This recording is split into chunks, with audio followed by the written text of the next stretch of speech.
bienvenue dans ce nouveau daily vlog. Nous sommes mardi matin, il est 10 h. Je viens de faire du montage et là du coup je vais aller courir. J'ai pas envie, là vraiment j'ai la flemme. Mais il faut parce que le semi c'est dans 10 jours. Oui. Et en plus c'est un long run aujourd'hui. Donc on va trouver la solution, j'allais dire, dans la motivation. On va la trouver, vous inquiétez pas, nous avons des ressources. Oh là là, j'aimerais rester à ce bureau et faire mon montage. Mais non, il faut aller courir parce qu'il est 10 h et voilà quoi, la journée passe et puis on a des choses à faire. Donc let's go, je vais vous poser, on va se préparer ensemble. Alors, il fait aujourd'hui 16 degrés. J'ai l'impression que tous les jours il fait genre 16 degrés. Ah non, il fait 13. Voilà, je me disais bien. Il fait 13. Donc on va partir en t-shirt, brassière. Est-ce qu'on met un legging ou non, on va mettre un short. Wow, j'ai trop la flemme. Ça sert à rien de dire que t'as la flemme. En fait, plus tu répètes que t'as la flemme, t'auras la flemme. On va se dire, j'ai envie d'aller courir. Ça va me faire trop du bien. Je vais être trop fière de moi. Je vais vous motiver. Voilà, 4 raisons. La flemme, elle disparaît. On est sur un mood un peu rose aujourd'hui. Ce déo, il est trop bien. C'est celui de chez Respire à la fleur de coton. Et vraiment, j'adore. Voilà, si vous cherchez un déo naturel, il est trop cool. Habiter à Paris, je sais que c'est grave compliqué de trouver un déo assez naturel où la compo est clean mais qui est efficace. Bah franchement lui je l'aime bien. Il coûte super cher par contre, genre c'est affolant le prix de ce déo, mais je trouve qu'il dure plutôt longtemps. Donc voilà, et pas besoin d'en remettre au fil de la journée. En fait je trouve que le plus dur quand t'as envie d'aller courir et tout, c'est vraiment de sauter le pas, de t'habiller et d'y aller. Genre là typiquement je me suis habillée et je me suis dit Mélissa, tu t'habilles, tu vas juste marcher ou courir 5 minutes, parce que là si je dis à mon cerveau qu'il va courir 1h30, il est pas d'accord. Dans cette vidéo je voulais un peu vous parler, ouf j'ai des courbatures au bras, un peu de mes essentiels et tout de running si jamais vous voulez vous mettre à la course à pied. Franchement la première chose dans laquelle il faut investir c'est une paire de chaussures, et pourtant c'est le truc que j'ai acheté en dernier. En gros j'ai commencé le running avec une paire de trail et dans Paris c'est pas l'idéal parce qu'il y a des pavés et tout, et depuis que je cours avec ma nouvelle paire de chaussures, la Hoka, vraiment je n'ai pas du tout mal aux articulations. Et je pense aussi que c'est le fait que je prenne des BCAA après mes runs. Vraiment j'ai l'impression que ça aide de ouf à la récupération et ça m'aide de ne pas avoir de courbatures. Donc vraiment pour moi, si vous voulez commencer la course à pied, je vous dirais d'investir dans une paire de chaussures. Vraiment c'est hyper important. Ensuite ça me paraît évident, mais je vous recommande d'avoir une bonne brassière de sport. Clairement un t-shirt ça reste un t-shirt, un short ça reste un short, un legging, franchement on s'en fout, c'est pas ce qui va faire que vous allez vous sentir bien. Mais pour moi le deuxième élément c'est vraiment la brassière de sport. Je trouve qu'on n'en parle pas assez, mais en tant que femme c'est hyper important, surtout si vous avez de la poitrine. Ça peut grave vous faire mal de courir avec une mauvaise brassière de sport. Je parle par expérience. Donc vraiment pour moi c'est la deuxième chose, voire la première chose qui est hyper importante. Je suis la première à investir dans des habits de sport parce que ça m'aide à avoir confiance et surtout ça me motive de ouf à me sentir jolie. Genre un petit haut rose, un petit short, voilà c'est cute et tout, mais en vrai c'est que superficiel. Enfin vous n'avez pas besoin de ça pour vous mettre à la course à pied. Je sais que c'est un investissement, je sais que c'est de l'argent, et vraiment des fois je dis ouais le running ça coûte cher. En fait ça coûte cher dès que tu veux upgrade, mais en réalité tu as juste besoin d'une paire de chaussures pour aller courir dehors. Là je parle vraiment si vous voulez investir, je vous dis un petit peu l'ordre dans lequel il faudrait investir.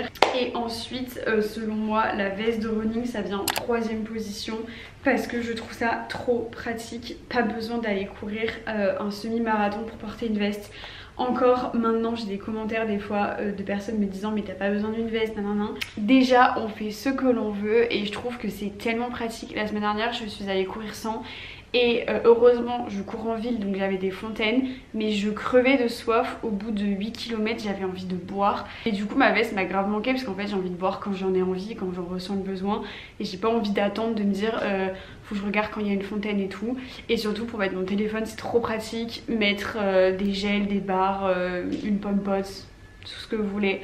Moi je trouve que c'est grave un investissement que tu peux faire rapidement dans le running quand tu commences à courir quelques kilomètres. Et surtout je trouve que c'est hyper subjectif, en fait personne peut juger si oui ou non vous avez besoin d'une veste d'hydratation. C'est pas parce que tu cours que 2 ou 3 km que tu n'as pas besoin, ça se trouve tu commences le running, pour toi 2 km c'est énorme et tu as raison, vraiment quand tu n'as jamais couru c'est dur de faire tes 2 premiers kilomètres, même ton premier kilomètre en vrai c'est dur et du coup ça se trouve t'as besoin d'eau au bout de 500 ou d'1 kilomètre et c'est largement ok. Et du coup je veux pas que vous dites je cours pas assez pour m'acheter une veste d'hydratation parce qu'en fait c'est propre à chacun et tu peux courir 10 ou 15 km et ne pas en avoir besoin.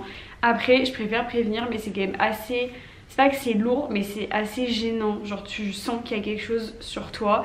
Là on est en hiver donc ça va, mais l'été c'est un enfer d'avoir un gilet d'hydratation, vraiment c'est très compliqué. Ensuite il y a la montre, moi j'ai la Garmin, la Forerunner 55, je crois que c'est ça.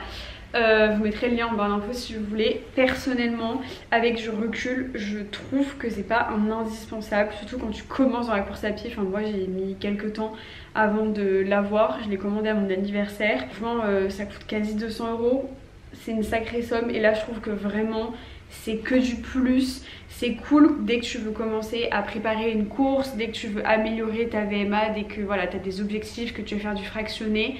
Mais typiquement si tu vas dans une salle de sport et que tu as l'occasion de faire ton fractionné sur un tapis de course, t'as pas forcément besoin d'investir dans une montre. Juste je trouve ça cool et maintenant que je l'ai j'en suis trop contente et je m'en sers tout le temps et en vrai c'est trop pratique. Au début j'utilisais Strava et franchement ça faisait très bien le taf. J'ai vraiment voulu l'avoir parce que je m'étais inscrite à un semi et que du coup voilà, je voulais vraiment avoir plus de précision dans mes temps et tout, mais pour moi c'est un peu un gadget. Strava fait très bien l'affaire et il y a aussi des applications, je crois qu'il y a Nike et Adidas qui font des applications qui vous permettent de savoir le nombre de kilomètres, l'allure et tout. Donc voilà, pour moi ça c'est pas du tout une priorité. Si vous avez les moyens tant mieux et je vous recommande parce que c'est trop cool et moi encore une fois je suis trop contente de l'avoir. Mais si je devais un peu hiérarchiser, je dirais une bonne brassière, une bonne paire de chaussures, le gilet d'hydratation, une paire de lunettes de soleil, mais moi j'ai pas encore investi dedans, et la montre. J'ai pas parlé des écouteurs et tout, moi je cours avec mes AirPods, ça fait très bien le taf. Je détesterais je pense courir avec un casque parce que ça doit être hyper lourd et tu dois avoir genre la transpi et tout. Je sais qu'il y a des écouteurs genre spécialisés, genre où ça tombe pas et tout.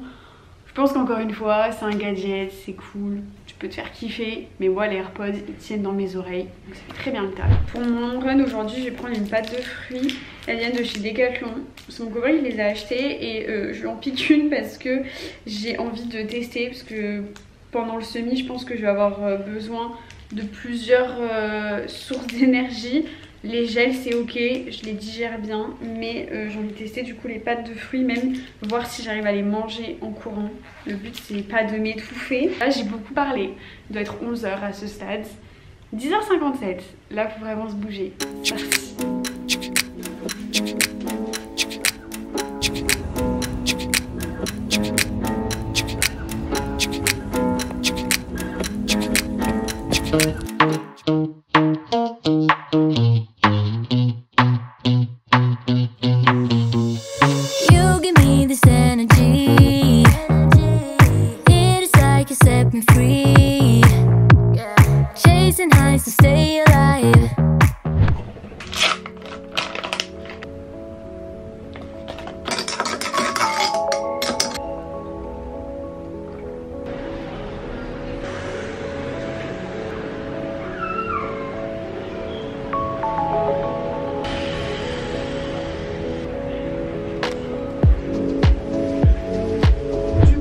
J'ai pris une bonne douche, ça fait du bien.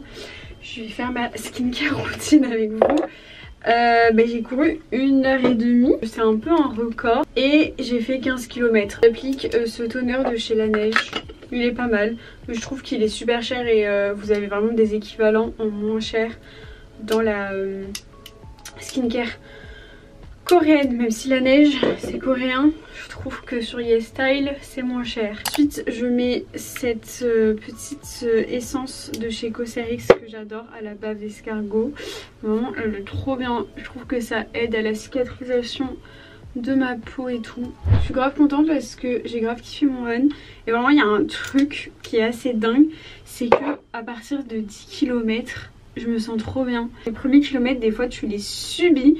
Et je trouve que parfois, à partir d'un certain palier, ça devient plus simple entre guillemets. D'ailleurs vous voyez du coup la salle de bain, franchement elle est un peu vieillotte. Écoutez, c'est pas prévu que on la refasse. Vous l'aurez compris, j'en ai eu un petit peu ma claque des travaux. J'aime trop ce produit de chez Amika. Il est pour les blondes entre guillemets. C'est violet en fait quand tu l'appliques, mais sur tes cheveux ça fait rien. Tu l'appliques sur les cheveux mouillés et en fait c'est une crème hydratante et qui va grave venir faire briller tes cheveux. Franchement je l'aime trop. J'entretiens mon balayage comme ça en fait avec des shampoings violets et des crèmes comme ça. Je fais un balayage qu'une seule fois par an parce que sinon ça abîme les cheveux. Je vais finir de me préparer et je vous retrouve après. J'ai trop faim. Je suis en train de me faire des sardines, enfin de me manger des sardines, j'ai trop faim. Et dans le micro-ondes j'ai un plat, ça doit vous dégoûter, mais j'adore les sardines. L'influenceuse la plus sexy de France. Il y a un truc dans le running qui pour moi est un peu relou, c'est que ça me fait perdre de la masse. Et c'est quelque chose que j'ai beaucoup de mal à avoir. Bon, j'ai fini mes sardines et du coup maintenant je vais manger mon plat. J'ai rajouté du beurre là dans les perles, j'adore. Avec de l'halloumi du coup et chou-fleur brocoli. Voilà, bon appétit, je vais aller manger en faisant du montage. Parce que là j'ai pris grave de retard.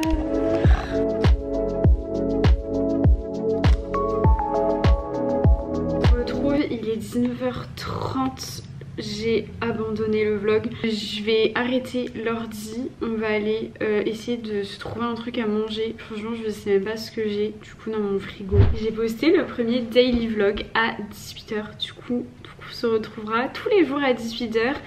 Exception le week-end, du coup en fait je vais filmer du lundi au vendredi. Et le vlog que je filmerai du coup le vendredi, je le posterai le lundi. Ce qui fait que vous aurez en fait des daily vlogs du lundi au vendredi.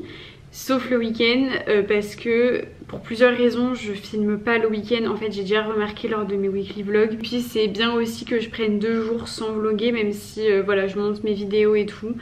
Je trouve que c'est un bon rythme et puis en plus de ça le week-end en général il y a quand même pas mal de vidéos sur YouTube. Donc vous aurez de quoi vous occuper et même je me dis que 5 vidéos dans la semaine c'est déjà énorme pour vous à regarder. Et que du coup si vous loupez un peu des daily vlogs dans la semaine vous pouvez toujours les regarder le week-end. Ou alors vous pouvez tout simplement tout regarder d'une traite le week-end si vous n'avez pas eu le temps la semaine. Donc voilà, j'espère que ce petit rythme vous plaira quand même.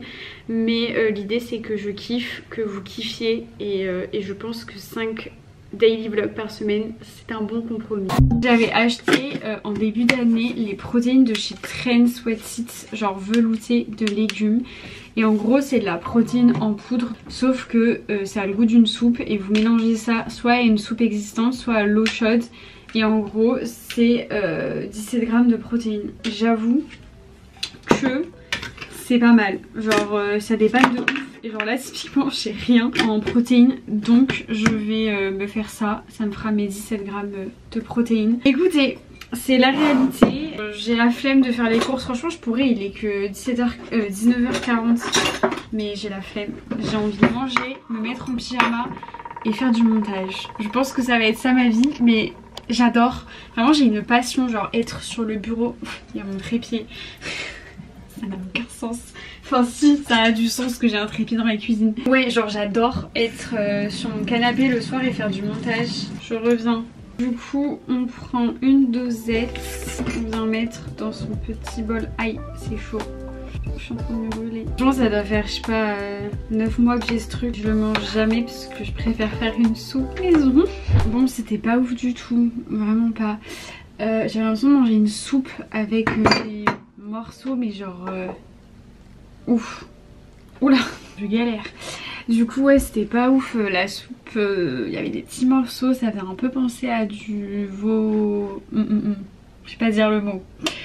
Là c'est un désastre. Ah oui non attendez, oula je fais des bêtises comme d'hab. J'ai fait Alors je vous recommande pas forcément, mais j'ai fait ça là au micro-ondes. Franchement ça dépanne de ouf. Souvent c'est mon copain qui achète des trucs comme ça et à chaque fois il me dit mais des fois ça dépanne, et franchement il a trop raison. Lentilles, riz et soja, franchement c'est super bon, genre ça a du goût. Et j'ai mis ça dans une feuille de riz, vous savez les feuilles de riz qu'on humidifie et tout, avec du curry frais, et franchement c'était grave bon. Voilà, ça a dépanné. Mais là je vais vous montrer ma cuisine, c'est un désastre. Voilà, il faut nettoyer tout ça. Je vais me mettre un timer, il est 20h15. Il faut que dans 10 minutes j'ai fait la vaisselle et nettoyer ma piscine, j'allais dire, ma cuisine. Ok, nous avons 10 minutes pour faire tout ça. Let's go!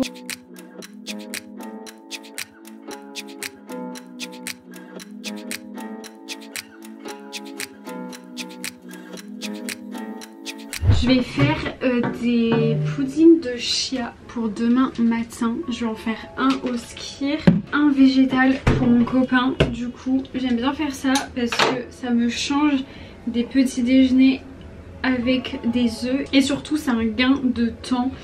Du coup, le matin, c'est prêt. Et vu que je vais aller à la salle assez tôt, ça tombe bien. Du coup, je vais vous montrer comment je l'ai fait. Franchement, c'est assez rapide.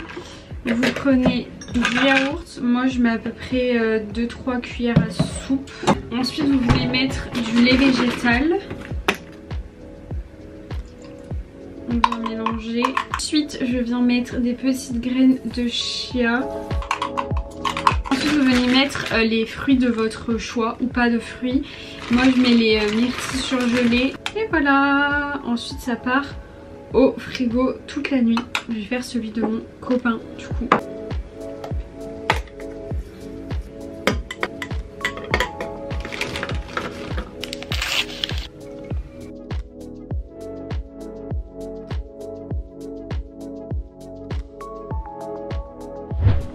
Ce moment que j'adore, le moment où je me mets dans mon lit. N'empêche, update sur cette chambre, je me sens trop bien, genre on dort trop bien et tout, j'adore. Voilà, personne m'a demandé mon avis, mais j'ai tellement galéré à refaire cette chambre. Je vais lire, franchement la liseuse c'est le meilleur investissement que j'ai pu faire, c'est tellement pratique. Je lis en ce moment Twisted Games, c'est la suite de Twisted Love. Autant Twisted Love j'ai adoré, mais alors là je mets 30 ans à lire. Bon après c'est en anglais et tout, parce que je sais pas, c'est long, ça me saoule un peu. Donc voilà, c'était ma petite revue littéraire. Je vous fais des très gros bisous, je vous dis à demain. J'espère que ce daily vlog numéro 2 vous aura plu. Bisous.